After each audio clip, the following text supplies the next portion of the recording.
Hello and welcome. I'm Jay. And I'm Robbie. And you're joining us for episode 17 of Generations Apart, the podcast where we talk about gaming and technology across the generations, sharing our perspectives on the past and our excitement for the future. Today, following Apple's most recent announcements about pro-level software coming to the iPad, we're talking all about iPad Pro, why we bought the ones we bought, and how we use them every day. Let's go.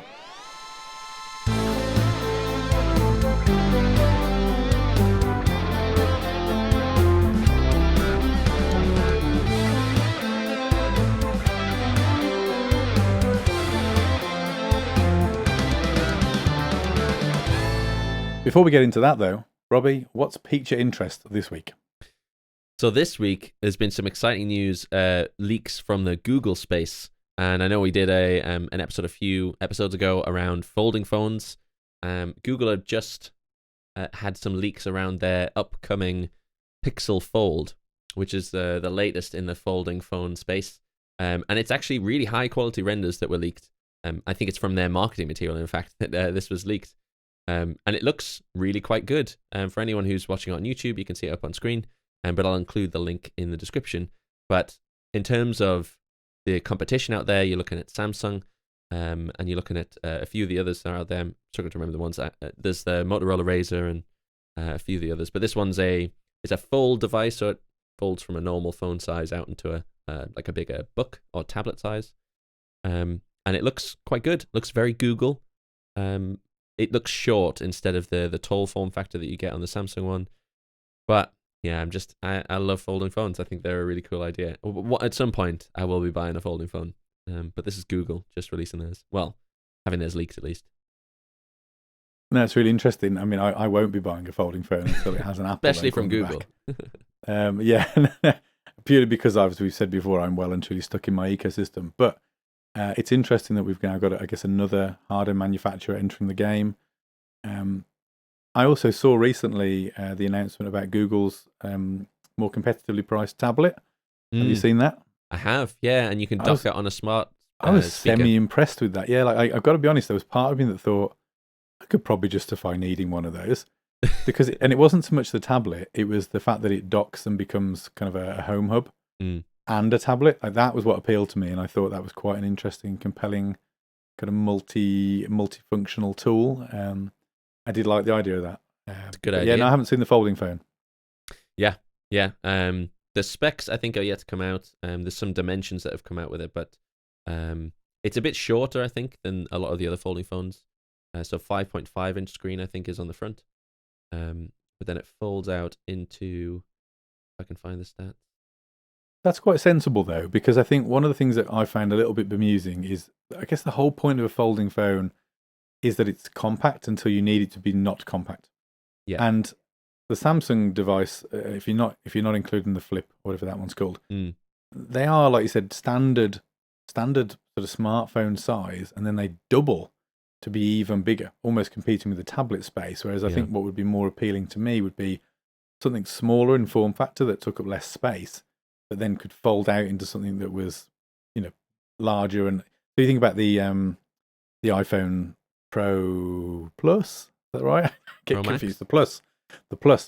I've always found that just to be a little bit too big for me personally. But I love the idea when I'm watching content having a bigger screen. Yes. So the idea that with this Google device, I could have a smaller form factor for day-to-day mobile phone use for the things that I typically, messaging, communicating, etc. But when I want to watch a YouTube video, or I'm on the train and I want to watch something on Netflix, I fold the phone out and I get double the screen real estate, and it becomes that sort of larger scale device that I need it to be. Yeah, I like that. So I actually don't mind that it's a little bit smaller. Yeah, I think the market agrees with you as well. That the reactions to, there's a similar, and I'm struggling to remember the name of the phone that was released with a similar form factor to this, but when it's folded up, it is very short and wide, which I think is preferred, because the Samsung one is very tall and skinny, which means that you don't get a lot of it's not very comfortable to use when it's tall and skinny when it's folded. But this, it actually apparently just, this form factor feels more like a normal phone when it's folded up, because you have the width that you would typically have, but maybe just a little bit shorter. Looks smart to me. And I was also thinking, and this is interesting actually, just a very quick story. I was on the train the other day, and I glanced over my shoulder. Someone was using the phone, as they often do. And I remember just catching a look at it and thinking, oh, he's bust that screen. That looks bad. And then I looked again and I was like, no, he hasn't broken that screen. What? Why does that look so weird? And he was using one of those flip phones, the clamshell flip phones, but it was obviously folded out and he was just typing away on it. But that kind of fold in the middle caught my eye, not in a good way, because my brain went, that's broken. And it wasn't broken, but it was a really strange kind of, I guess I've seen them in the wild before, but it's the first time that I'd unintentionally kind of spotted one and not realised that I'd seen it until I'd processed what I thought was damage. Yeah. And I thought, I don't think I'd want to stare at that all the time. And we talked about, didn't we, on our folding episode, how visible those folds can be. Yes. Or how they might look. So I'm keen, and I think the article said there that it's almost invisible. I mean, the images make it look like it is, but marketing images would. I think there was something in the article that mentioned it looking like it was almost invisible. Yeah. But if that's just based purely on marketing, then I wouldn't know that I'd trust that. But yeah, interesting. Yeah. Good one. So we haven't had a new phone for a while, so. Yeah. So Jay, what's piqued your interest this week then? Well, it's the reason for the episode, as we touched on at the beginning there. It's the announcement from Apple just recently, maybe a little over a week ago since this was recorded, that they're finally bringing, I should add, Final Cut Pro and Logic Pro to the iPad with native iPad apps built from the ground up just for iPad Pro. Really excited when you shared this with me. Credit to you. You sent it to me before I saw it anywhere else. I never know if it would be me because you always get loads of links sent to you from tons of people. So I always try to be there first. Get the news first.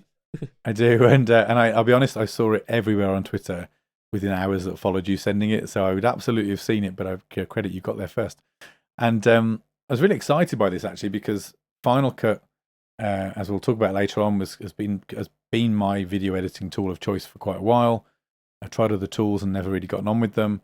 I've got a very powerful iPad, as we'll get into shortly, that isn't really utilizing that power. So it's exciting to see Apple bringing this to iPad. And I'm sure you were equally excited as a music creator yourself with Logic being announced, because Logic and Final Cut have got quite prohibitive price tags on Mac. Yep. Whereas the pricing model surprised people, I think, with the iPad Pro solutions. So both are charged at just under £5 a month as a subscription model. You can pay annually and save, I think, a couple of months at around £50. But that's each. That's not for both. So if you do want Logic Pro and Final Cut, you're looking at £10 a month or £100 a year. But that's still pretty affordable. I guess the only sort of gut punch for Apple users, and I don't know about Logic Pro because I don't own it, but I've had my Final Cut Pro license now over 10 years, I think. And I've not had to pay a single penny to receive the upgrades that have gone beyond it. Now, that's a position of privilege, I guess, in many respects, and it's something good that Apple have done. They haven't released something every year and made me pay for it or even pay nominal upgrades. They've just been upgrading a tool I paid, I think it was circa £300 for 10 years ago. So this model, maybe this is the way they're going to make their money and they'll have you subscribe to it. But I don't mind that, and I think £5 pretty reasonable if you're going to get plenty of use out of it. If you're a content creator with either of these tools, or even both, to be honest, if you're that into content creation that you're making music and you're creating video content, you're probably going to get a lot of value out of these.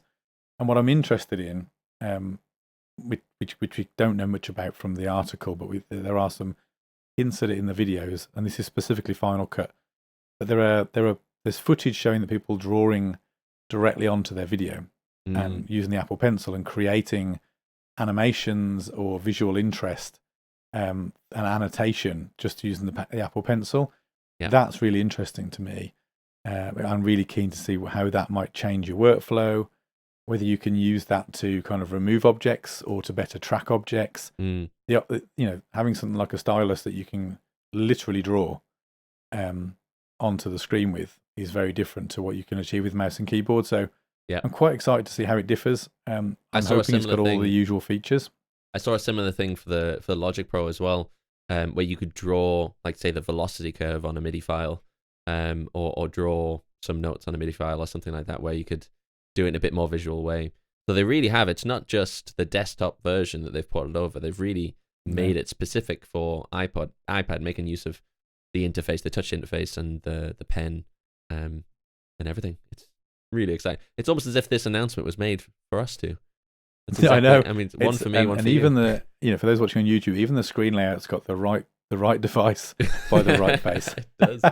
But This one's mine. Yeah, absolutely. So as we call out a bit of behind the scenes, when it comes to production of Jay and Robbie Inc. I do the video editing, and Robbie does all of the audio editing, including making the theme tune and singing the theme tune and all that good stuff. But it's these tools are potentially perfect for us and our device of choice. So it'll be interesting to see. I know, or I'm already on Final Cut, so I'm assuming the transition or the combination of the two versions won't be too difficult to get on board with. Of course, you're not on Logic Pro for your normal workflow, so it'll be interesting to see whether the Logic Pro app draws you in and maybe transitions you, I have a lot of whether friends. or not it's not rich enough. I have a lot of friends who rave about Logic Pro. Say it's their best. It's their favorite tool for music editing. They do have a MacBook though, so yeah, as you say, it'll be interesting to see what it's like on an iPad. I mean, at the moment we don't have a feature list, do we? So we're working with very few details. This is, I guess, as you'll be listening to this, or at the earliest possible point you could be listening to this, these apps will be launching just a few days away on the 23rd of May. That's the first time you'll be able to get your hands on them. It'll be really interesting to see the like even comparison of the iPad version and its desktop equivalent, to see what's missing, what's new that you get instead. Because like you said, if they're going to leverage touchscreen, things like that, does that play a part in the video or audio editing workflow in a way that a desktop couldn't achieve? I'm quite excited to see whether or not it will draw me away. As we'll talk about later on, I have dabbled with other video editing tools, and just because of my stubborn old man brain, I really find it hard to rewire my workflow, and I'm used to working in a certain way, and that's the Final Cut way. So I'm hoping that migrates nicely to the iPad. Yeah, I think that's where it's really going to shine. Is if you're already using it, it's the idea of editing it on the go within maybe the cloud, iCloud syncing between the two, so you can pick up the project as you're on the move somewhere that you just left on your desktop. That's a good point. I mean, that'd be really powerful, but it does mean gigabytes of data, because I had a bit of an issue with my MacBook actually this other week. The Final Cut render files in the background had amassed to a lofty 300 and something gig of my 500 gig hard drive, and all of a sudden my MacBook wasn't functioning properly, and I was like, what's going on? I've hardly got anything on this. And I went through and I had a look, and there was like, say, 300 odd gig of render files sat in the background of Final Cut. So even though I'd finished projects, exported them, even deleted the projects in some instances, those background render files were all sat there. Yeah. And I had to go and clear that cache. So I had a bit of a heart attack then. But again, perhaps that'll come onto the conversation around the devices we've got and how we might benefit from these, because you've bought an iPad with suitable storage for an audio specialist. I've bought an iPad with suitable storage for a video specialist. So we can touch on that. Yeah. One more quick thing before we get into the episode itself, and I saw a really interesting comment online. I'm not going to pretend this was an original thought. Someone said, why have Apple released this just weeks before their WWDC? Because the rumour is it's early June. We're weeks away at this point. Why would you announce this now when you've got such a perfect announcement for your conference? People are saying, well, I wonder if the focus of the conference is going to be somewhere else. And the strong rumours are that the VR or AR headset is coming. And that might be the sole focus, or at least the majority focus of the event, and they didn't want this to get lost in the noise, which is quite an interesting theory. Let's call it a theory at this point. That's a good point. And interestingly, I don't know if you acknowledged or realised I sent you a picture message the other day, and it was a screenshot. It was yesterday, I think I sent it. You didn't acknowledge it, so I'm assuming you either didn't have a clue what I was on about. But it was a guy on Twitter called Palmer Luckey. You may be familiar with the name. If you're not, it's probably why you didn't clock it. And he simply said the Apple headset is great or amazing. Oh, yes, I did see that, yeah. Yeah. Did you clock the relevance of who Palmer Luckey is? No. Okay, so Palmer Luckey is the inventor of the Oculus. Oh. So he was the guy that sold Oculus to Meta as they are now. And then they booted him out for political choices and stuff like that. Wow. But he's obviously still working with Apple, or is he just testing it? Do you think? I suspect he means he's probably, if it's not, I mean, it could just be him messing around. But if it's not, and he's sort of helping to generate a bit of hype here, he would be the sort of person that would get people excited in the tech space for this kind of a headset. Because if he's saying this thing's great, then he's probably got a decent amount of experience with these devices. Yeah. So quite exciting that potentially we're going to get some brand new hardware and software from Apple at WWDC. I don't think my bank account can afford it right now, because again, the price is still rumored at 3,000, but we'll see where we go. Yeah. Yeah, that is exciting. One thing I'll just say about the Logic Pro, and I don't know if it's the same with Final Cut as well, but music editing software often hinges on the plugins that it's allowed to use with it. So the external plugins. So for me, it's going to hinge on what plugins you're going to be able to use, or even if they're going to make it easier to port over desktop level plugins to iPad. At the moment, plugins can only operate through iPad apps. So it would be great to see some kind of easy way of developing iPad apps for VST plugins that you could use for the audio suite. That's a good point, actually, and it's not quite to the same degree of complication for Final Cut, but you do often have your templates, and I've got objects that I use for editing the podcast, the old like and subscribes and things like that will pop up along the way. All of those are custom built in Motion, which is the kind of accompanying graphical tool that goes with Final Cut. I wonder if those will still be compatible with the iPad version. You would assume so, if they're gonna neatly sync. I'd like to see them introduce, like you said, some sort of iCloud syncing, even of your settings or your templates, your custom objects, something like that would be good. Yeah, we'll wait and see. Yeah. I think we should absolutely revisit this in a few weeks' time when we've got our hands on them, because I think we've both said we're going to get down and dirty with these new iPad solutions. 100%. So it was this article that inspired this episode, and we wanted to talk a little bit about the iPad Pro specifically, the two versions that we each own. And we thought we'd just get into the reasons why we bought them, the apps that we particularly favour and like. So if you're into your iPad, there might be a few apps that you'll find useful along the way.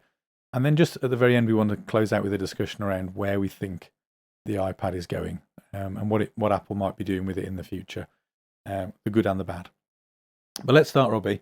I'm going to throw it over to you. Can you tell me a bit about your iPad Pro of choice, when you got it, why you got it, and where you're at with it? Yeah, absolutely. So my iPad is the 2022 iPad Pro 12.9 inch. It's 512 gigabytes. Oh, that's far too close. 512 gigabytes, and it's the M2 chip that comes with this one. So I've been looking at iPads for a while. I have a desktop PC in my office. My office is quite far away from where I would typically sit in the living room, so I wanted a solution that I could sit and still carry on with work, still take notes, still watch videos, content, whilst around the house, but also whilst traveling. So I was keen on an iPad because I like the idea of a touch interface. I read a lot of articles and things like PDFs, which is also another reason why I was after like a digital device that I could use for that. I was keen on the pen as well because I can mark up things and take notes as I'm reading. So I was looking for a while, and I'm going on holiday for 3 weeks, my honeymoon for 3 weeks, and we wanted a solution to watch content while we're away, and our phones didn't quite cut it. So I bit the bullet recently and bought it off the back of many different reasons that I wanted it for, but specifically so we could have something to watch movies and things whilst we're away. But yeah, really, really enjoying it so far. I've had it for maybe 3 weeks. But the note-taking experience is incredible. We'll get into it in a bit and about the apps that I'm using to help with that. But it really is a fantastic device to bring around with you. And I've got I should talk about the accessories. I've got the Logitech combo case and keyboard that comes with it. It's not the Magic Keyboard, mostly because I wanted something that surrounded the device all the way around, so I had a bit more protection in case I dropped it, which I'm likely to do. I'm a bit clumsy. But I really enjoy the keyboard. It's got a kickstand, so it props itself up. And you can separate the keyboard from the rest of the case as well. So you could have it as just a kickstand device with just by itself. And yes, I've got the Apple Pen as well, so I can take notes and draw things. Brilliant. Well, mine's slightly older than yours, so I bought my iPad Pro I think a year or so before you. So I've got the M1 chip in mine. I bought the 1 terabyte device because, for two reasons. One, the 1 terabyte device is the only version, or the lowest end version that came with 16 gig of RAM rather than 8. And I had bought mine with the plan for it to be used as quite the workhorse. I'll kind of explain what I was combining into this in a minute. The other thing was that I do a lot more sort of photography and videography, so I wanted lots of storage and not to have to worry if I was taking pictures or filming and then wanted to import that and manipulate it. So for me, those are the sort of main motivators. I actually bought mine off the back of combining or downgrading, if you like. So I got rid of my MacBook Pro at the time. It was quite a few years old, and I wasn't getting the use out of it. I'd bought a Windows desktop PC for streaming, so my kind of home computing was kind of handled by a much better machine at that point. So I opted to sell it. Felt it was, it still held some value and was wasting away and wasting money on the side of a desk. I also had the original iPad Pro from back in the day, which had been superseded by faster and more powerful devices as they had invested in that line. So that got passed as a lot of my Apple gadgets down through the family. My wife now uses that one as her kind of a personal iPad, sparingly, but she doesn't need it for a lot, and she really likes it. So that was it really. I upgraded. I bought mine with the Magic Keyboard, so I did have the Magic Keyboard. Really like it. It's great from a sort of a laptop-y perspective because it's rigid. It sort of stands itself up. It's a different experience when it comes to watching content because you can't quite achieve all the angles that you might get on the old sort of what you describe, that sort of folding case they used to have. I also have the Apple Pencil, so that's kind of my setup. Like I said, I'd spec'd mine out really to try and consolidate, and I've even bought a Magic Mouse specifically to use with mine so that it does function more like a laptop. The only problem being, I guess, in the end, is that I bought it to replace a laptop, and it didn't quite do it for me. I was holding out hope that Apple were going to do something impressive with the iPad OS and their recent launch. This is going back to last year now. Appreciate they were weeks away from what might come next, but it didn't go the way we wanted to. We didn't get the kind of desktop level kind of applications. We weren't seeing the utilization of all that power. Sure, yours feels super fast and slick at 8 gig of RAM. Imagine, doubling that and what that device could do, but it's not really getting stretched. So I ended up buying then a MacBook again. So I'm back in the Mac ecosystem fully on the Mac OS. I still use my iPad a lot, and of course they complement each other, which we'll talk about later. But it did fall short, if I'm honest, of what I wanted it to be. Yeah. Perhaps my expectations were too great, or in terms of, I guess stepping back from Mac OS to iPad OS, there were always going to be compromises, and I found them quite difficult to overcome. But some of that was more to do with the apps rather than, or the absence of certain apps rather than the OS. So I'll talk about that in a minute. But before we get into my apps, I wanted to understand a little bit about the apps that you're using the most. How are you using your iPad? Are there any kind of hidden gems that you've unearthed that people should absolutely be using if they've got iPad Pros? Yeah, and well, the first thing to mention is because I recently purchased an iPhone, it works fantastic for things like iMessage and picking up messages between the devices. And I've now found that I much prefer typing on a keyboard to reply to messages than I do on my phone. So I found myself picking up my iPad more often than not, especially if I've got a lot of messages to reply to or emails to write, things like that. So iMessage is a fantastic one. I get my emails through here. I use the Gmail app, which is also a great app in the iPad world. And that's something I had to get used to, is that the store, it's the same store as the iOS store, so on your phone. But the apps, as you're searching for apps, you come up with the same apps, but it doesn't really tell you that it's the iPad version unless you're really looking for it when you're in there. And there's some apps that aren't compatible with iPad that are on the phone, which can be a little frustrating. But it took me a while to figure out, what I was looking for in terms of the apps that could be working on iPad that I might be used to on the iPhone.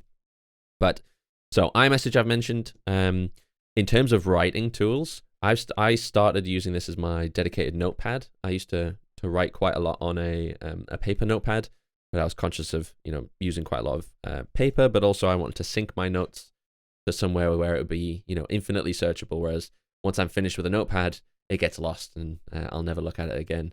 So I was looking for something a bit more reliable. And so the app that I use for that is it's GoodNotes, which is a great handwriting app. There is obviously Apple Notes where you can do that in there as well. What I like about GoodNotes is that you can get templates online where it can set up different versions of the notepad for you, and you can set that up to match your workflow. So I've got like a morning journal template that I can reuse over and over again every day, and I've got a note-taking template that I got on Etsy as well. Great note-taking app. In fact, I used it recently for an episode where we were writing down questions and marks and things like that. And the response for writing is just really fantastic. I actually prefer it to Apple Notes. I can't say why. I have no idea why, but it feels more real than it does to Apple Notes. So yeah, GoodNotes, fantastic app. The other one that I would shout out is Notion. And I've used Notion for years for my kind of dedicated note-taking system, I guess you'd say. But since getting on the iPad, I've delved a bit further into the concept of a second brain. And there's a great video by a guy called Thomas Franks who has some tutorials on Notion on YouTube.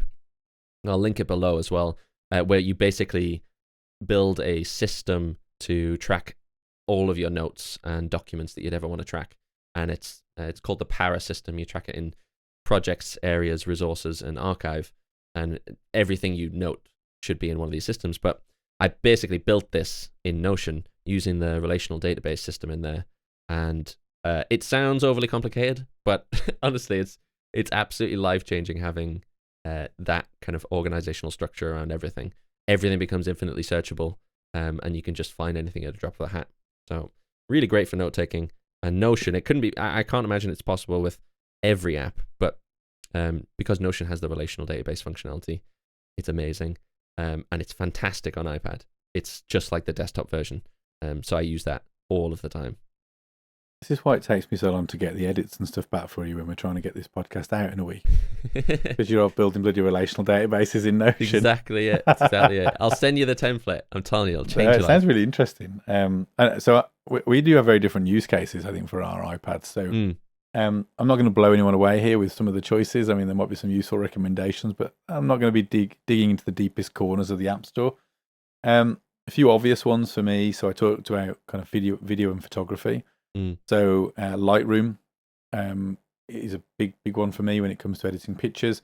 And I will say, and I appreciate that some of these are also available on the Mac, but there are certain apps that you might assume I'd have in my workflow, which I do have, but I use predominantly on the Mac rather than on the iPad.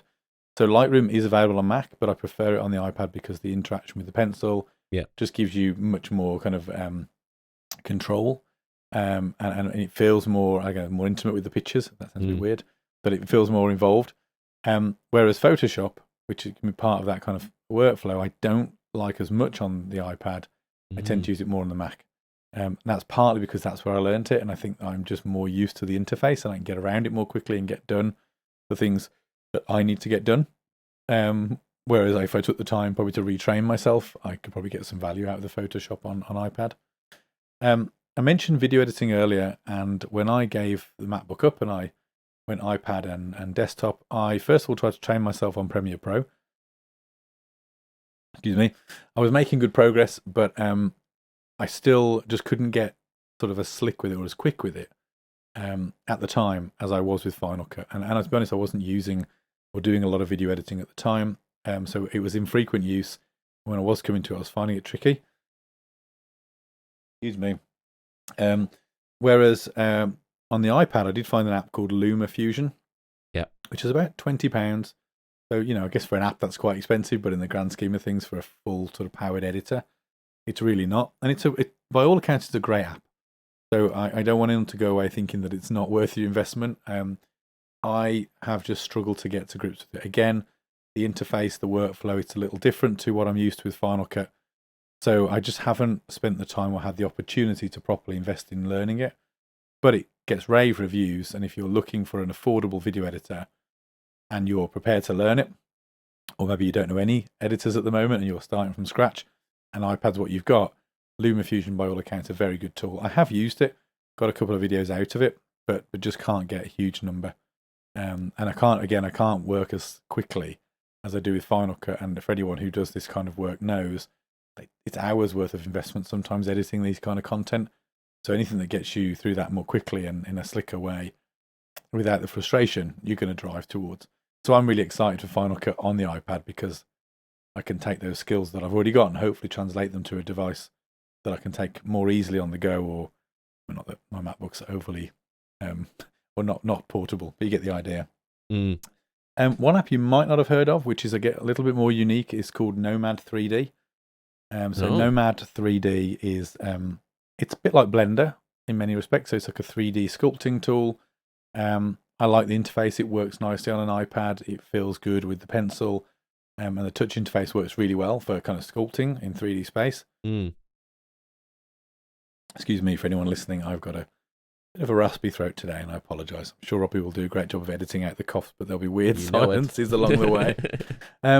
So yeah, Nomad 3D is a really great tool. My aspiration with that is to sculpt something and 3D print it. If you listen to our 3D printing episode, you'll know that that's still on the to-do list.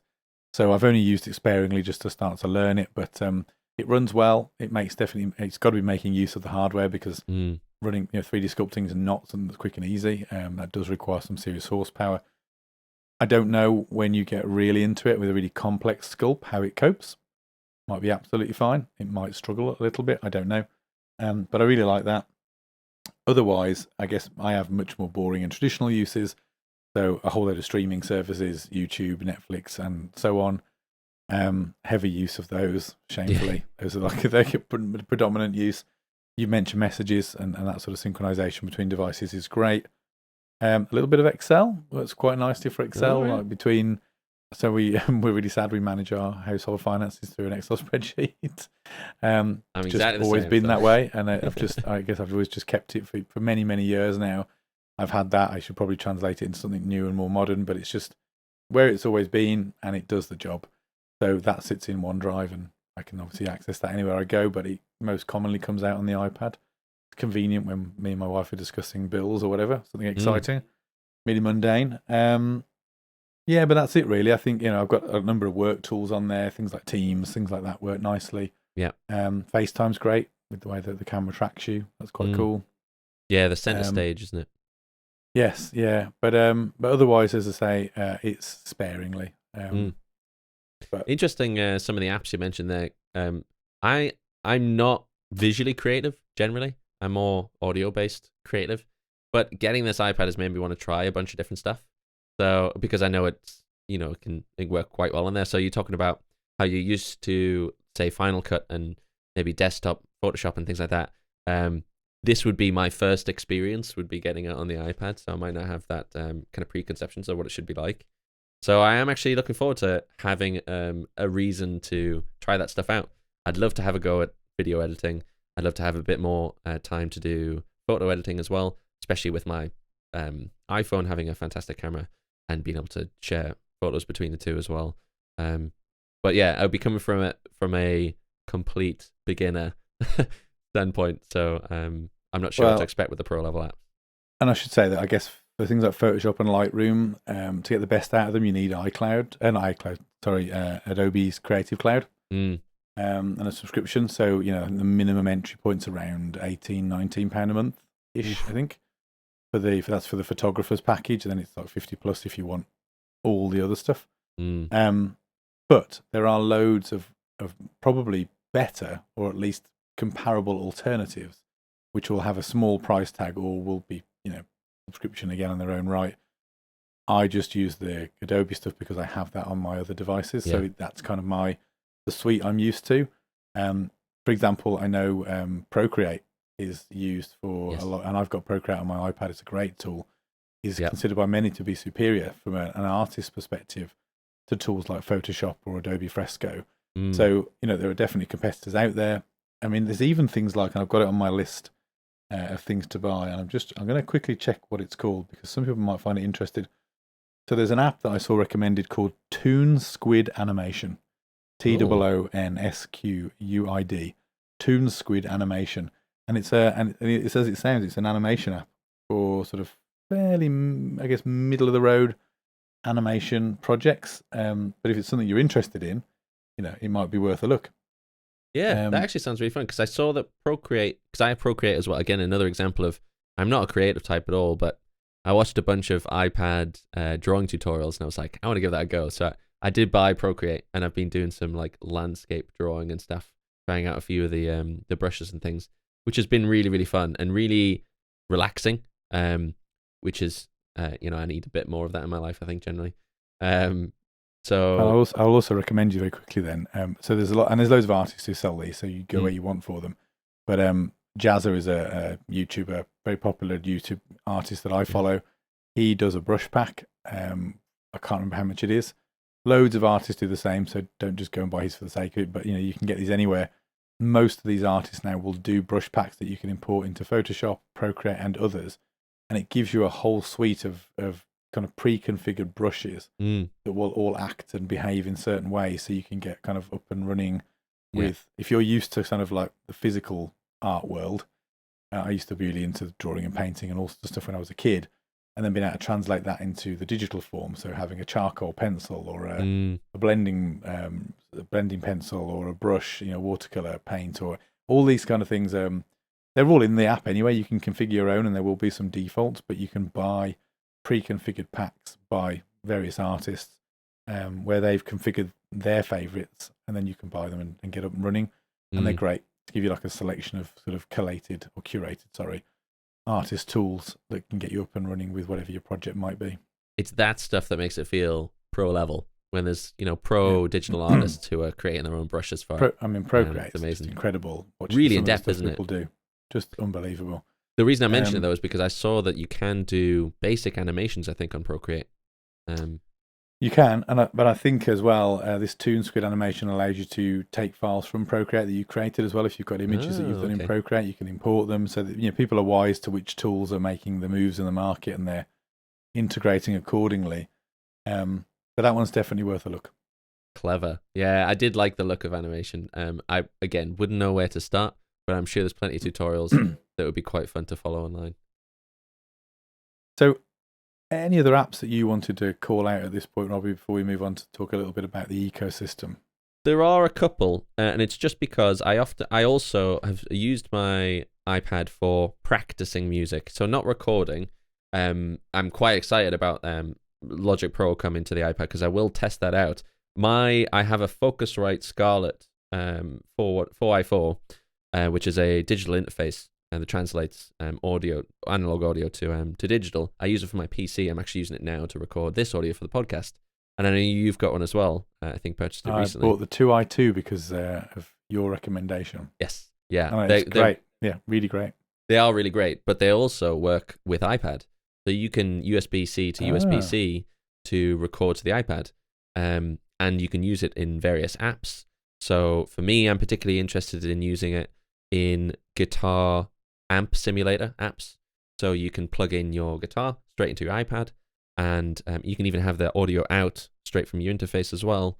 So I'll likely have it in headphones, but you can use it to try out different amp tones on your guitar. So you can set up a simulate an amp and make it sound like you're playing through a pretty awesome amp. So I'm keen to. I haven't done that yet, but I'm keen to try it soon. And also GarageBand is another one it comes with iPad. It comes with iPhone as well. I think most Apple system have GarageBand, and it is a audio recorder, which is, I guess it confuses me how they're going to position Logic Pro compared to GarageBand, because GarageBand's become more and more pro over time, but I think there must be something. Same as iMovie and Final Cut though. So yes. iMovie is the bundled video editor that's pretty decent, to be honest, if you've got nothing else to work with. But Final Cut's kind of next level, and I think very much Logic Pro is kind of GarageBand next level. I like that. Yeah. And then it wasn't Photos and Aperture. Aperture was the other one, which Yeah. Doesn't seem to be getting any love. I don't know if that's gone now or they've killed it, but Aperture was their photo editing tool. But Yeah. don't know. Yeah. Yeah. I suspect you're right. And from what I've seen online as well, because there are, I mean, I use Cubase on desktop at the moment, which is my audio editing software of choice. And there are versions of it that you can get on iPad, but they're not very highly rated, unfortunately. And it does cost, so I'm not super into paying for something when it might not be that good. So I like the idea of it actually being Apple backed, and they're going to make it good because it's one of their products and it's going to sell as part of it. So yeah, I'm actually really, really looking forward to Logic Pro for that reason. But I use it for practice, so I have I plug the audio through my amp, and I sit with my headphones, and I even run things like a metronome, so I can play along to a metronome through my iPad. I can play to backing tracks on YouTube, and there's a great app I use called I think it's called Tabs, but I think it's called, the website it's from is Ultimate Guitar, and you can get guitar tabs through here, and they do pro level tabs as well, so you can play it along and slow it down as you're practicing new songs to learn as well. And it works amazing on iPad. So yeah, I use it a lot for music practice, and I'll be hopefully soon using it for music recording as well. Should attempt to record a podcast on the go somewhere on the road using the iPad and the Focusrite. That should be one of our challenges for the future. I would be remiss actually not to mention gaming, given one half of our podcast is all about gaming. And one thing I have used the iPad for, not just for gaming with the Apple Arcade and those kind of games, which is great. Bluetooth a controller and you get some very good, close to sort of console level experiences, but actually proper console experiences using cloud gaming or remote play. So both the PlayStation Remote Play app, which I used to connect to my PS5 and had a pretty good experience streaming. I think it was Spider-Man, which is a pretty fast-moving game, really. It's all about kind of Twitch reactions and changing direction, predicting movement from the bad guys, all that kind of good stuff, and it worked very well. I also did xCloud through the iPad, and that also worked really well. Just to play some streamed games online. So that's probably worth also calling out that it's a great device for that kind of purpose, and especially with the Magic Keyboard, because you've got that flexibility in the neck and you can kind of pivot it to a certain height. It works quite well to sit kind of back from and just play on the go. I use it for I used it recently for Steam Link as well, so I can connect to my PC remotely and start playing some Steam games as well, and it also works very, very well. I'm on the same network as my computer though, so that's one thing to notice.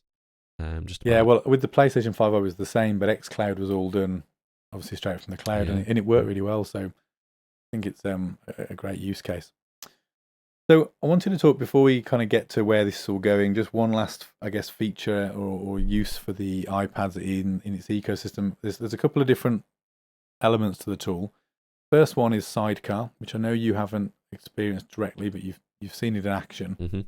So for Sidecar, for those who don't know, if you've got a modern MacBook and a modern Mac and a modern iPad Pro, you can effectively run the two together, and you can connect them wirelessly, and it's seamless. It works incredibly well, almost so easy it feels like magic, and it sounds really silly, but there's zero setup required. It just knows that it's the there. Apple way. And you can basically use one mouse across both devices. You can copy and paste from one to the other, but they're both controlled simultaneously as one. So it's not like it becomes a second screen for your MacBook or anything like that. They are running as two separate devices, but with one interface to communicate. That's a really cool feature. I've used it sparingly, but when I have used it, it has worked very well, and it was quite good. I was doing a lot of kind of content creation or queuing up sort of social posts and things like that, and I was using one to find the social post, do the reading and the browsing, and then the other to type out and queue up the posts, and that worked quite nicely. The other thing that I wanted to talk about is Stage Manager, and I think it's called Extended Desktop, but I'm not sure that's the formal name for it, which was touted as part of the latest OS, and then it was in all the betas. It was hyped up on YouTube, and then the OS dropped, and they'd stripped it out because they were having performance problems with it. So what this should have been, Stage Manager was in, which is the kind of multitasking, multi-application interface. But the Extended Desktop was meant to allow you to connect your iPad to an external screen, and use it as a true second screen and get full benefit of that resolution of that display. Now, traditionally, for all the years that iPads existed, if you connect it to an external display, it simply mirrors the device, and it also creates, therefore, a kind of boxed experience on the screen because it doesn't take advantage of a wide screen properly unless you're playing video. And what Extended Desktop was going to do in this environment was actually going to give you two desktops. And it looked good in the beta. I was excited to use it. And then the OS came out and it was absent. And in that time, it's just my luck, I then bought the MacBook Pro. Yeah. And then they released it. They literally shadow released it. They didn't make any noise about it. I upgraded the OS overnight and all of a sudden it was there. And it works very well. If you plug it in and you're looking at an external display, it looks for all the world like a MacBook. Really? And it works very, very well. I haven't really used it extensively because I've now got the MacBook and it's kind of superseded it. But Coupling Stage Manager with the Extended Desktop does give you effectively two full screens to use. And I wonder whether Final Cut will take advantage of that, because Final Cut with two screens has always been quite a nice experience. What people will often do is either have their preview very large on a second screen and all of the timeline editing done on the other, or they might have all of their assets on another screen and they might edit on the other. So, taking advantage of a second display when editing in Final Cut Pro on iPad would be an interesting experience if it's supported. I imagine similarly with Logic as well. You can imagine like a mixing board on your iPad where you could do the mixing of the tracks, turn up the volume here and for the different tracks, and then actually have the tracks up on the screen as well to interact with. I know from editing music as well that having an extra screen just for the plugins is also really useful, so you can still see everything on the track as well as what you might be using the plugins for, whether it's recording through a virtual instrument or editing the audio and trying to set where you're testing the audio on the track as well.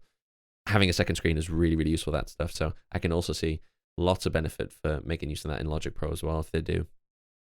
Interestingly, actually, I wonder whether they'll take advantage of Sidecar for similar purposes. So you could copy things between your MacBook version of Final Cut or Logic to your iPad version. Maybe audio files or assets, that would be interesting. Things like that. Yeah, that might work. Well, I'll tell you in a week or so. Yeah. We'll have to report back. We'll have to do a bit of experimentation and then report back. So I guess I'm conscious of time. We're probably rounding on our sort of desirable hour mark we never ever hit. So I wanted to finish off, Robbie, with, I guess, a bit of a glimpse into the future and where we think this is going. So I'm going to pitch you a statement and see where you want to go with this. So does Apple have a problem, is what I want to know, with their ever-powerful iPads and their laptop line, so obviously the MacBooks and the Pros and the Air? Will they converge, or will one prevent the other from reaching its best? What do you think the future of the iPad is? It's an interesting question. I think we chatted about it on one of our earlier episodes when we were chatting about MacBooks potentially having touchscreens, blurring the lines even more between the iPad, or the need for an iPad to a MacBook. I can only tell you what I'm dreaming of, which is a desktop version or OS. You flip a switch and all of a sudden it feels more like a desktop within iPad, which I think they tried to get close enough to satisfy the people who might want that with the with Stage Manager, but not quite close enough that it's going to take full advantage of a desktop look and feel. I personally think that they're not going to do it because it would start to absorb some of the sales from the people who would get MacBooks. I think that's the reason that they're not going to do it, though the community is really begging for it. But with the release of Final Cut and Logic Pro, I think they may listen to the community. It's clear that they are listening to people who are wanting these pro-level apps at the very least, if not the OS. So yeah, it's hard to say. I know what I'm dreaming of, but I don't think Apple will do it because they'll lose money, undoubtedly. Yeah, and that's kind of my point, really, which is why I asked the question. Is each device effectively going to prevent each other from reaching their potential? Because, as you say, it's not really in Apple's interest to go the other way either and put a touchscreen in a MacBook. Because they put a touchscreen in a MacBook, they're eating into iPad's lunch. If they put all the pro level solutions and give you effectively Mac OS on an iPad, then why would you bother with a MacBook? They want you to buy one of everything. and of course you throw into the mix there the big iMac you might have at home. I Mm. could see a world where I used an iMac at home and a MacBook, an iPad on the go. Um, I just, I mean, I'm just speaking from a position of having a MacBook and an iPad. They definitely do get in the way of each other. There's things that I choose to do on the MacBook because I prefer the desktop experience that I could probably have achieved on the iPad. And there's probably things that I could pick up the iPad for that I end up doing on the MacBook. I prefer the iPad when I'm consuming content. So Yeah. I definitely prefer the streaming and the sort of YouTube and things like that through the iPad. But I prefer to work, air quotes, on the MacBook. I feel more productive. But that might just be because, I grew up on PCs. I'm not a generation raised on a touchscreen. So it depends on what your habits are and what your brain goes for first. I think that they're making these iPads too powerful not to do more with them. Yeah. I think Final Cut and Logic Pro are a really great example of how they're starting to leverage that. I'll be interested to see all the video responses and all the posts online when they're out in the wild, and to sort of hear the people who are going to be using them more extensively than I ever will. True pro professionals who are going to use them, and then we'll see what their feedback is. Are they really impressed? Is there too much sacrifice to make it worth it? In reality, there's not a massive amount between my MacBook and my iPad in terms of spec. Yeah. If you look at the hardware, I think my MacBook's got more RAM, but I have to double check. Yeah. It hasn't got a bigger. The iPad's got a bigger hard drive, which is bonkers. Yeah. It's got twice the storage in my iPad than my MacBook's got, but I think my MacBook's got more RAM. Yeah. They're both running. One's running the M1, one is running the M1 Pro. Yeah. They're very, very similar. So yeah, and even more similar between your MacBook and my iPad, with the M2 apparently having comparable specs for the M1 Pro. Definitely doesn't have the RAM that it does, but in terms of graphical and CPU performance, they're fairly comparable. And again, not making full use of it yet. I really hope this is a trend, that it's going to be more and more apps are going to come like this. And also, open it up for third-party developers to start making their own stuff as well. It doesn't have to be just Apple apps that are put through that are pro level. And I know there's quite a few out there. Adobe have done quite a lot. And there's the likes of Procreate and Luma Fusion, as you already mentioned. But it would be great to see more and more of that as it becomes a legitimate working pro tool. We could start to see that a bit more. Something to add to the mix for future predictions of the iPad. I did see rumors that the next release of iPad would have an extra version of the iPad Pro, which would be a suggested 15-inch screen, which would now be the size of, close to the size of, well, it's between the 14 and the 16 inch MacBook Pros, which I think, again, is a really interesting move, because it's going to beg more questions around with the screen that big. Those naming conventions as well, which I think gave a little more additional credibility to this. Is it like Pro Max or something? Ultra. The Ultra. Yeah. Because obviously we've had that now for the watch. Yes. Yeah. Is that the next step? And are we going to end up with iPhone Ultras? Bigger, more rugged, mega battery life. These, because I guess it's what makes an Ultra. Well, the Ultra watch is bigger, harder, thicker, chunkier, more resilient. It's got much bigger battery life. Could we see an iPad Ultra, which is, maybe it is a bit chunkier, maybe it's a bit more comparable to the thickness of a MacBook, but it's got twice the battery life. It's, shock proof. I don't know. I mean, it'd be interesting to see where they go with it. At that point, though, I really think you're going to struggle to make the comparison between iPad and Mac OS, because the size, the weight, and the battery life you mentioned there. The MacBook battery life is incredible. I can't imagine they're going to beat that. But it's the fragility of the MacBook, isn't it? The one thing with iPads, if your screen on an iPad took a whack, I'd be relatively confident in a drop or a sort of reasonably heavy impact, and the iPad would probably survive it. I think if you applied the same amount of damage to a MacBook, you're going to screw that device up much more quickly. The aluminium frame is much more fragile. The screen, obviously, it's inside. If you're okay if you drop it with it closed, but if you drop it open, that's going to break, I think. Really? But I guess it depends, doesn't it? Like, does the Ultra become the sort of rugged, long-lasting device that that maybe You just whack a MacBooks case never on it. intended to be. You can just get a super rugged case on there. But also Like if you're out, like let's so again, think about the audience for the Ultra. The way they pitch that, is mountaineering. Going places that most humans don't go. Think about a photographer with an iPad Ultra that's going into, that's having to sort of stay out for multiple nights camping to get the perfect shot. They may be hiking through unpleasant conditions. I don't know, dealing with water and moisture and God knows what. One thing a MacBook definitely isn't is water resistant. Yeah. You spill water over a MacBook, you probably aren't. You're going to be out of it for a while. An Ultra iPad could feasibly be waterproof if they designed it in such a way. You can see all these things are options, aren't they? But it'd be interesting to see, wouldn't it? I mean, what if it's not just the AR VR headset that's coming in the summer? What if an Ultra device is coming, and how would they pitch it? Who would they pitch it at?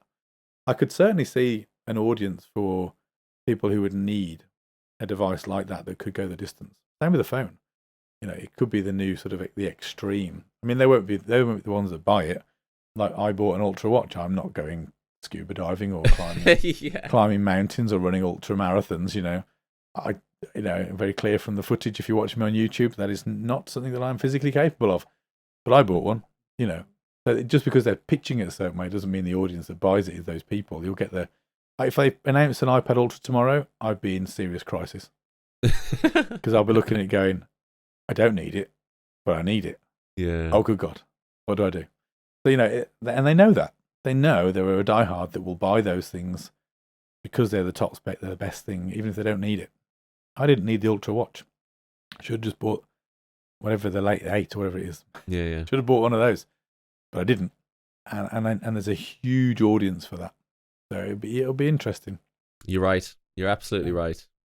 Oh man, imagine though a 15-inch iPad, because I think the 12.9 inch is massive.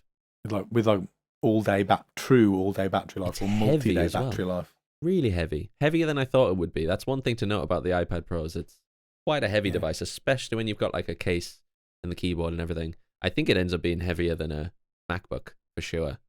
It is. When I had my iPad to my backpack for work, along with my work laptop, I know about it. If it's in there, I know about it when I pick it up. The other thing that's interesting as well is just to think about when we talk about battery life and the future of these devices. The strong rumor is that the AR and VR headset is going to have an external battery. Yeah. What's to stop the external battery only powering your AR VR headset? Oh, you think it'll just be like a general purpose battery pack? I don't think there's a huge amount of value in Apple getting into the battery space. But there's no way that they're not going to make that battery proprietary in some way, because if they're not going to want you just going out and buying a cheap Anker device off Amazon and having your VR headset running off that. They're going to have that. They're going to have that locked in some way as a something that's unique to Apple. What if that battery also brought some sort of clever value to other Apple devices, and therefore you might end up owning 3 or 4 of them? Don't know. Oh, feasible. Interesting. Well, we'll have to wait and see. It's all very exciting though, especially in the AR VR space. I can't wait for you to buy it so I can try it out. Yeah, well, I mean, at £3,000, I think I might be struggling to justify that one. Yeah. But hey, look, we'll see what it does. I think, to be honest, if that is the case, I'll probably avoid the first iteration. Yeah. Just because I've been burnt with Apple first devices before, with the watch and the iPad and stuff like that. They tend to get it right or move in a more positive direction on iteration 2 and beyond. So yeah, who knows? We haven't had a new piece of hardware for Apple, if I'm right, since the watch, in terms of. And I've heard new hardware, but as in like a new piece of hardware. Yeah. We've had iterations of all of the stuff we've had before, and of course we're on to Series 8 now, Apple Watch. So it's been 8 years since we've had a brand new gadget. So if the AR VR headset's going to be the one, I'm excited because they don't do it very often. True. And then after that's the car. Well, that's heavily rumored as well, isn't it? But it seems like a weird thing to get into. But I suppose if we're talking about electric vehicles for the future, you don't have to be a manufacturer of cars necessarily to get into that game, as Tesla proved. Yeah, Tesla's basically no track record, did they, before? Tesla's basically a software and battery company, more than anything. Yeah. Interesting times, man. Interesting times. Well, look, I think we've gone long enough on that subject. It's been really interesting talking to you all about your iPad and your habits and comparing. But that's it for this episode. Thank you so much for hanging out with us. We hope you enjoyed it too. If you've got this far, then please do subscribe if you haven't already. You can find us on YouTube at Jay and Robbie, or on all good podcast services. And when we find the time, as we've not been very good at it recently, we also do Twitch streaming over on Twitch, again at Jay and Robbie. So do check us out. Thank you again for sticking around, and we'll see you on the next episode.